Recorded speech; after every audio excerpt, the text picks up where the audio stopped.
Hello, BookTube, from me and the bean. Hello, baby. How you doing? Hmm? We had a wonderful, wonderful night last night. I read until almost dawn, and then I thought I would just take a quick nap. And at one point during the nap, I dreamt that I was being attacked by a bear. And I woke up and realized why I was dreaming that. Because Frida had moved from her spot in the crook of my elbow and had gone to sleep on my lower face. So I woke up to a face full of fur. That's why I thought that. Oh, it's not your fault. Oh, no. And then on our morning walk, we came across somebody, a woman who was walking two beautiful Dobermans, just a matched pair, just noble, gorgeous animals. She must be new to the area because I've never seen them before. They were obviously brothers. They were very young, and they were tense but sort of okay with the rest of the world. I've never met them before, and Frida was immediately on their case. How dare you?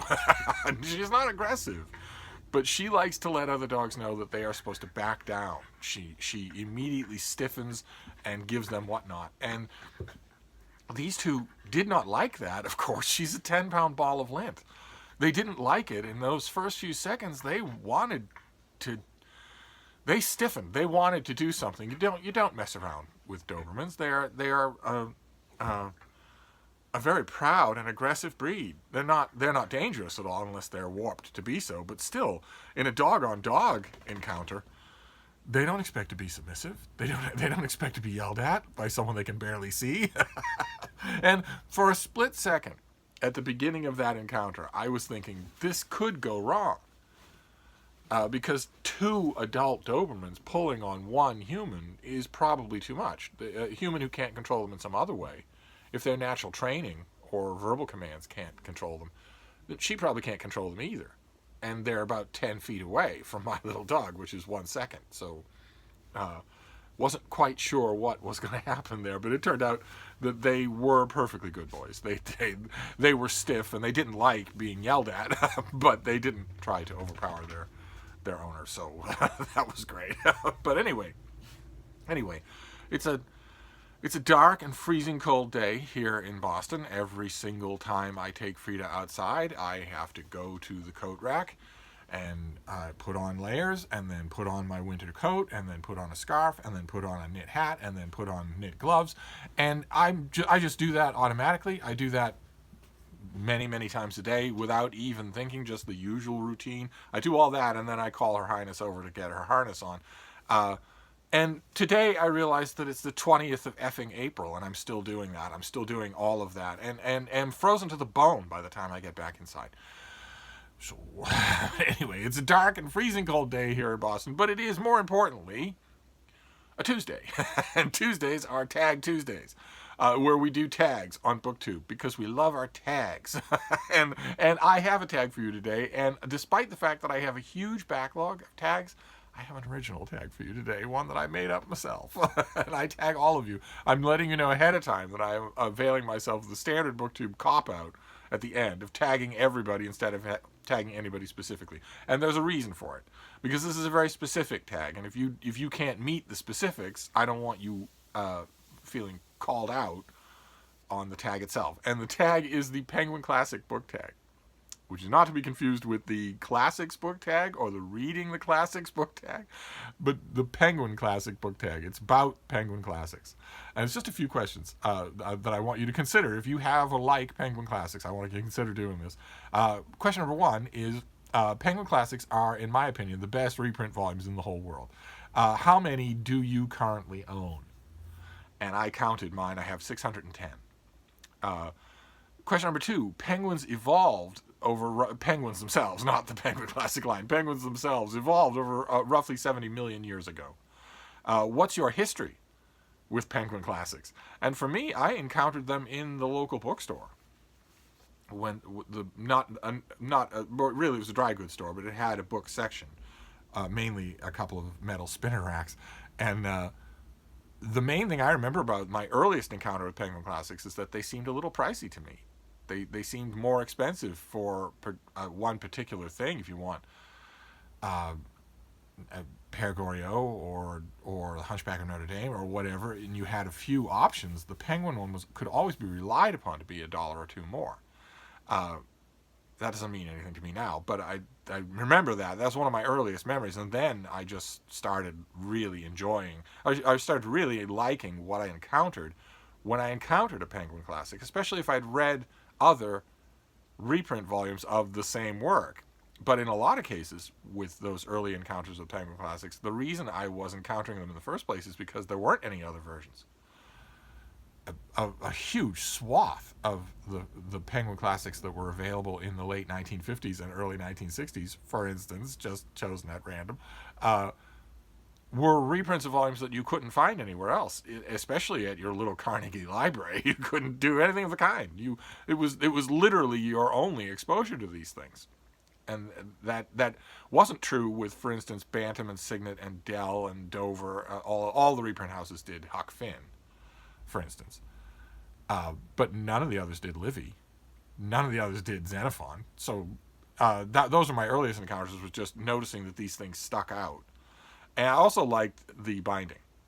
The classic binding on a Penguin Classic, the original, the really good, the sort of signature kind of binding on the Penguin Classic mass market paperback is such that it will fall flat open. It's really loose, generous binding, and I like that too.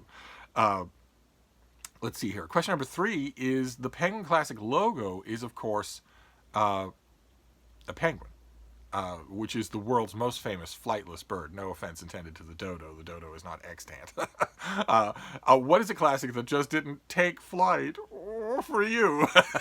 And for me, the first one that came to mind is a Penguin Classic, and it's also a Penguin Classic Deluxe Edition, and it's Les Miserables by Victor Hugo, where I always fall back on the famous quip by one of my fellow book critics that this must be a great book, because it certainly isn't a good one. I have tried many times with Les Miserables, and I just can't love it the way I am told it is loved. so that's a Penguin Classic that just doesn't do it for me. I've tried, and I will try again. I'm sure that in my lifetime I will live to see another unabridged English language translation of Les Miserables, which will cause me to go at it all over again. Not only the earlier English language translations, but the work in French, and give it another try, but not at the moment. Then question number 4, the Emperor penguin is the most recognizable species of penguin. Big, classic, black and white, sort of a proud, obnoxious stance. But the Adelie penguin is everybody's favorite. The little ones that bounce around and waddle and are in all the neat little clips. What is your favorite Penguin Classic? And mine won't come as any surprise, as you've been watching this channel. It's the Aubrey de Selincourt translation of the books of the Roman historian Livy that deal with the Second Punic War. It was the volume was edited and introduced by Betty Radis, who was a great, towering figure in the history of Penguin Classics. And the volume is called The War with Hannibal, and has generated such an affectionate response in so many readers over the decades since it first appeared, that Penguin has been reluctant to get rid of it and update it, so to speak, for another translation. They have instead updated the de Selincourt. Rather than change it for a different translation, they have set editors on it to I don't know, brush up the jumps, fix the anachronisms, that sort of thing. I prefer the original one. I think it just is a tremendous feat of translation. Whether or not it maps with exact wax paper accuracy onto the original is not my concern. Obviously, and maybe it's not obvious, because there are quite a few of you who are new and might not have any idea what I'm talking about. But for me, that the wax paper exact accurate transcription mapping onto the original is of less interest to me, because I can read the original. So I'm interested in the translation for what the translator is doing, not for is this an exact window into ancient Rome. So for me, it's going to be The War with Hannibal. That's the one that I have had many copies. I have battered them to death and gone. I have tracked with them, traveled with the Arbre de Salencourt Hannibal all over the place, including long stretches of Hannibal's own travel routes. and it's been my oldest copy of The War with Hannibal has been reinforced many times. It's been pawed and handled many times. My dogs have been at it many times. It's been pawed and handled by wild animals many times. So it's had adventures of its own. One time it was absconded. It was absconded from my camp, I suspect by a raccoon. I tell myself, to comfort myself, that it was taken by a raccoon and not by a baby bear, for instance, by a bear cub, because I wouldn't like to think that I came that close to having my bowels ripped out of me. A raccoon might want to do that in a bad mood, but they can't do it, the little cusses. But at one point, my War with Hannibal was absconded. Instead of putting it back in its footlocker when I was reading at night by a campfire, I just put it on the ground. And in the morning it was gone, and I was worried because I loved that volume so much. And I found it a short way off. Someone had just picked it up, thought, what is this? Moved it a little ways, looked into it, saw that it was a book, and lost all interest in it. Which, that description leads you to believe that it is a male high school senior.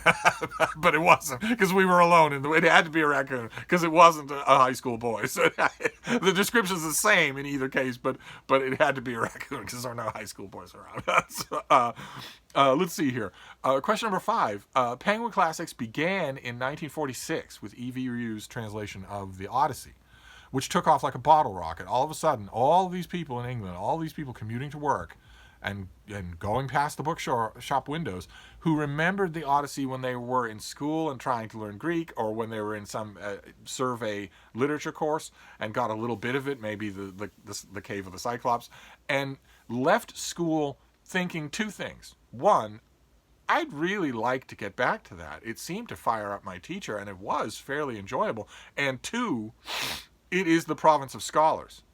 If I want to get back into it, I have to learn Greek. I have to go back and relearn Greek. I have to get a scholarly text on the subject. And suddenly, all of those readers, and it was a bigger audience of readers than even the Penguin crew had originally estimated. All of a sudden, all of those readers thought, no, that's not true. Neither one of those things. I can pick this up in a good English translation for a tiny amount of money in a paperback that I can carry around with me. And that was the beginning of a paperback revolution. But the question is, what is your favorite book from the year 1946, or more generally, from the 1940s?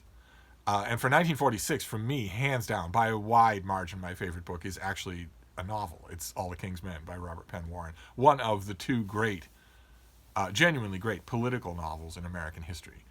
The serious one. There's a tragic one and there's a comic one, and the tragic one is All the King's Men. I cannot recommend it strongly enough. Just be careful. I won't rant at length. Just be careful if you're buying, if you're ever in a bookstore again, a retail bookstore, if retail bookstores are ever open again, and you can go to the shelf and look for All the King's Men, be careful what you're getting.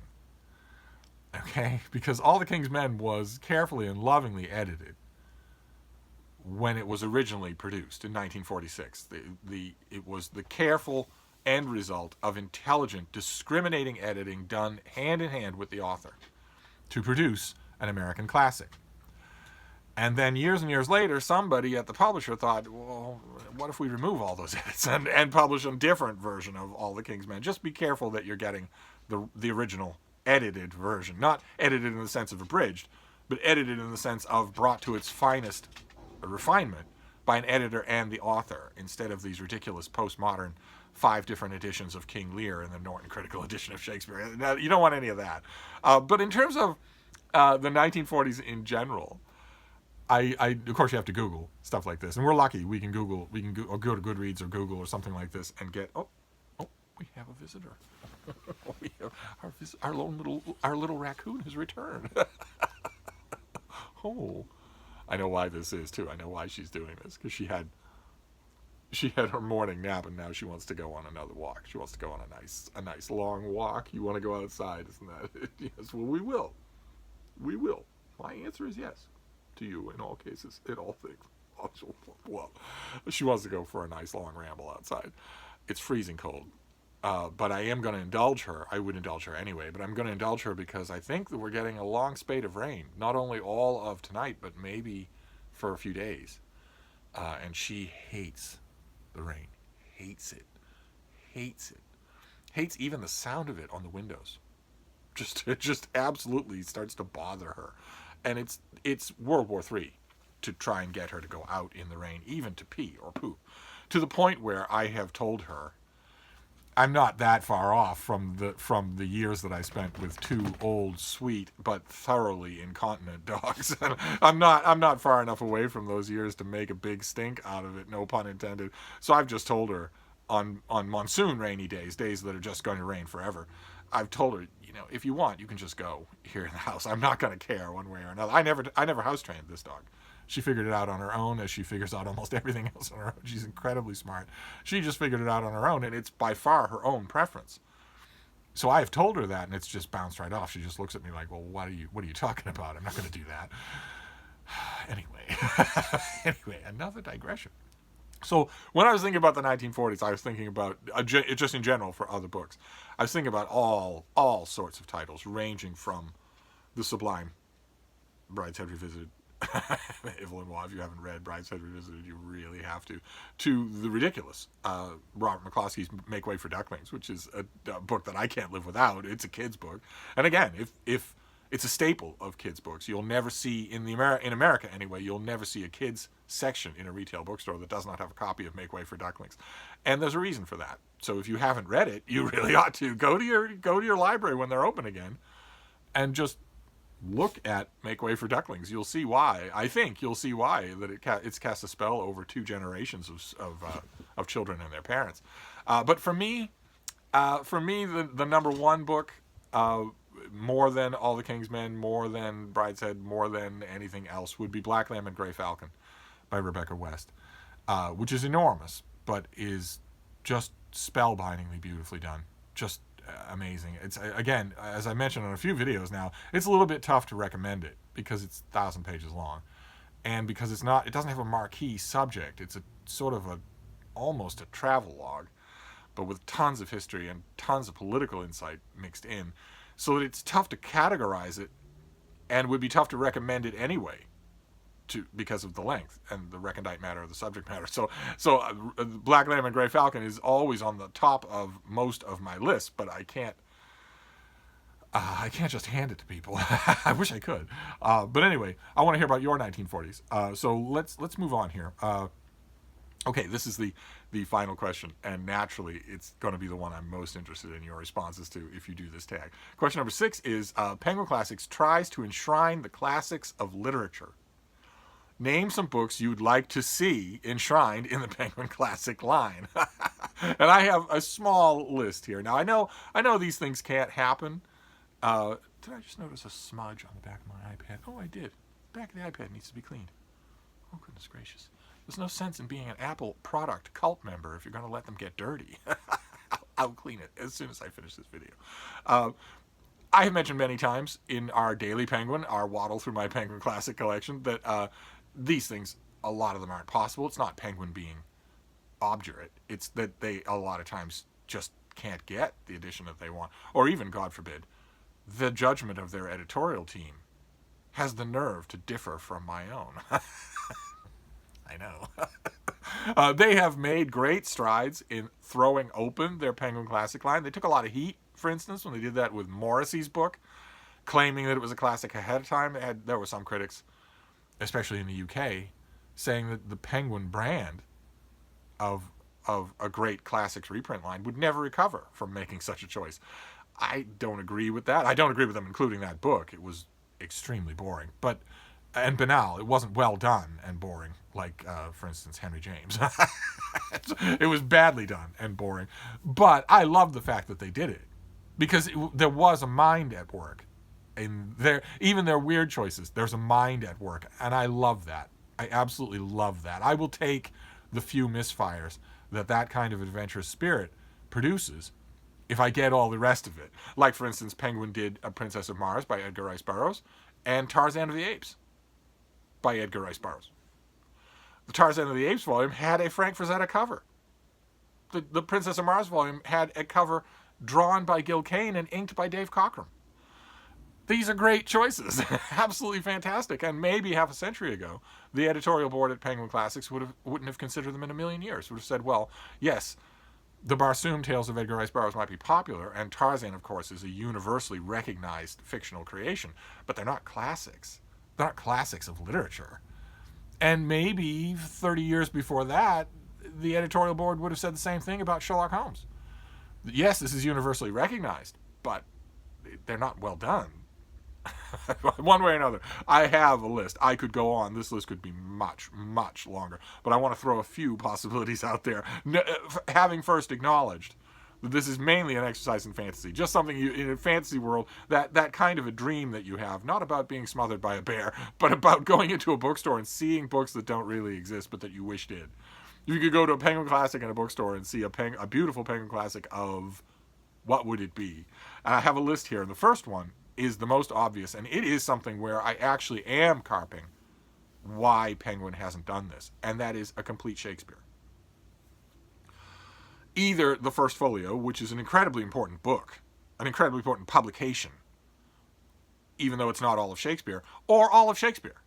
Onion skin paper, an oversized Penguin Classic Deluxe edition could easily fit that. And even if it couldn't easily do it, even if it would be the longest Penguin Classic Deluxe edition they've ever made, what is the better author to do that on than William Shakespeare? There isn't one. Shakespeare and Penguin just in general, the Black Spine Penguin Classics just in general, are mysterious to me. It's a mysteriously misfired relationship.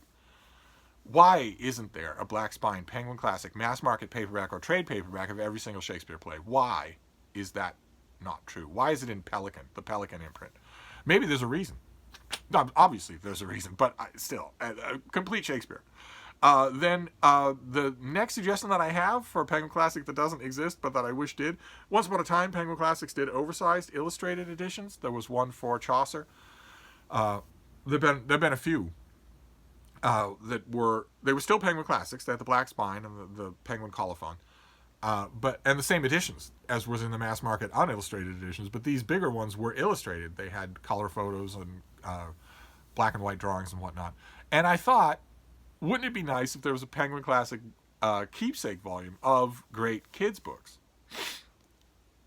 done in an oversized format and done in color, but still a Penguin Classic, still recognizing that these just aren't any kids books, that they are eternal kids books. I have here a couple of Peter Cottontail little books, maybe the first Winnie the Pooh book, of course Make Way for Ducklings, I would prefer Click Clack Moo, but there are probably others that are more popular, but something like that for a treasury, a children's treasury in Penguin Classics, that would be great.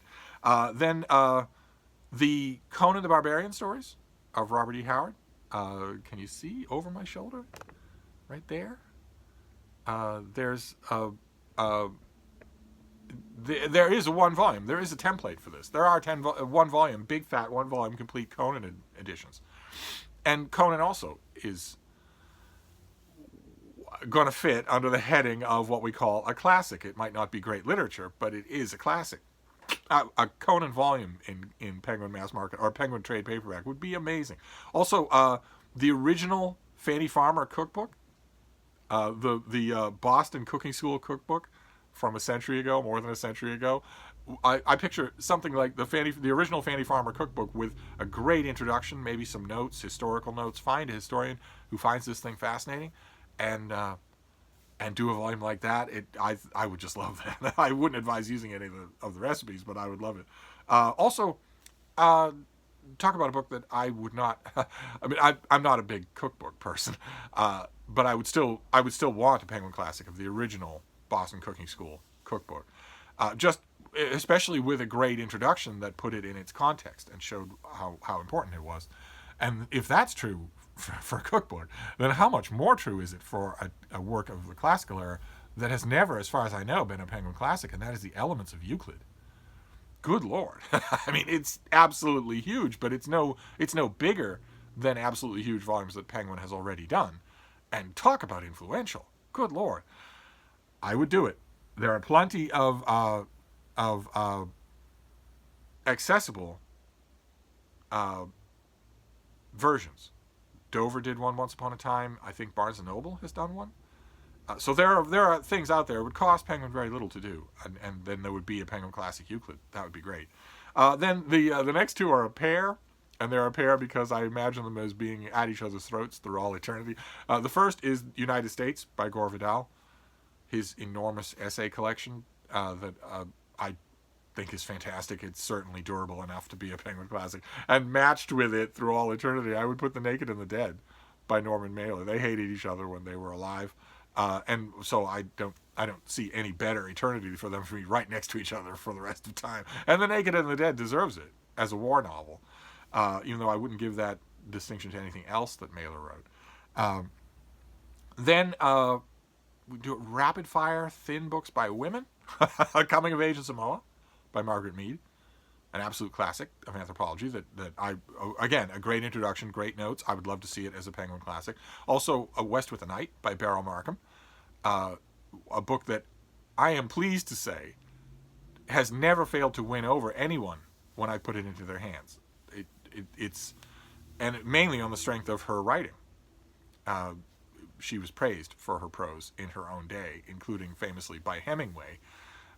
What he would know about good prose, I don't know, but one way or another, she was also praised by critics. And West with the Night is in every sense of the word, a classic. I'd love it if it were a Penguin Classic. That would be great. And the third by a woman is Orlando by Virginia Woolf. And I could expand this to just Virginia Woolf in toto. I mean, Virginia Woolf, I believe that her works are rather vigorously protected by copyright. But again, this is a fantasy list. And in a fantasy list, I would love to see the whole works of Virginia Woolf, not in the old green-spined Penguins, or in the Penguin Modern Classics or anything like that, but in the actual canonical black-spined Penguin Classic trade paperback. But Orlando, first of all, maybe Orlando and the first and second common reader. That would be wonderful. Maybe make well, I'm already on record as very much wanting a big fat Virginia Woolf volume on books, on literature. There's a book that's out in the UK that is a large collection of her Times Literary Supplement stuff. I don't have access to that book. I wish I did. I don't know if it'll ever get printed in America, but I'm thinking of something like that. So the first and second common reader, a lot of the major book reviews that aren't in the first and second common reader maybe include A Room of One's Own, a great introduction, some great notes, one big volume, but I'll take individual volumes. And then also the collected verse of Ogden Nash. I'm not 100% sure if this is not a Penguin Classic or never has been, but I've never seen one. And I would love that. That would be a lot of fun. And last one, I'm not going to go on. I won't do this forever with penguins that I wish existed. Is totally sentimental, but it's a classic. It's a work of the classical era that doesn't get the love that I think it deserves, and that is the Post Homerica of Quintus of Smyrna, which is an epic poem about everything that isn't in Homer, or the rest of the Trojan story, right? Because when the Iliad ends, the story is not over, and when the story of the Odyssey begins, we are told in bits and tantalizing pieces of a lot that happened in between those two things. And Quintus of Smyrna wrote a long epic poem about that, and it doesn't have the brilliance of Homer, really. What does? That's not really fair, but it is tremendously enjoyable to do, and it has had a few really good English language translations. I think that, for my own sake, just sentimentally, I would like Penguin Classic to do the Arthur Way translation with a good introduction and just give it to the world. Just have that be, as far as I know, Penguin has never done the Post Homerica in any version. And that's a shame, because it's really enjoyable. So I would include that, and that will end my list. I could go on and on, but that'll end my list. I really want to hear yours. I really want to hear the volumes of yours that you think should be in here. I imagine quite a few people out on BookTube would think, surely it's time that The Shining or Salem's Lot were a Penguin Classic. But surely that is a good candidate. If that's true, I'd love to hear it. If you think that, and that then we could talk about Penguin Classic science fiction. They have made very tentative steps, but they could do a lot more. Imagine the Martian Chronicles, or is it a Penguin Classic? Maybe I don't know about it. One way or another, I'd love to hear your candidates for penguins that don't exist yet. And that is it. That is the Penguin Classic book tag, except to tag people. And like I mentioned, I shouldn't keep showing the dirty back of this. I'm not going to tag anybody specifically, not because I'm worried anymore about being oversensitive about tagging people. I was a little at first, but we're all in this together, and we're a community of friends. So tagging is not if I'm trusting that people won't take it wrong. It's not because of that. Rather, it's because not everybody has Penguin Classics, and not everybody likes them. And I'm not 100% sure who does and who doesn't. So I didn't want to start naming names and maybe get somebody wrong. But my yardstick would be, if you have any Penguin Classics on your shelf right now, you're tagged. Much less if you have lots of them. If you have lots of them, yeah, you're tagged. But even if you have one, you're tagged. So that's it. That is your Tag Tuesday. That is the Penguin Classic book tag. I couldn't not do Penguin Classic book tag. So I'm going to wrap this up, but I'll be back. Thank you, BookTube.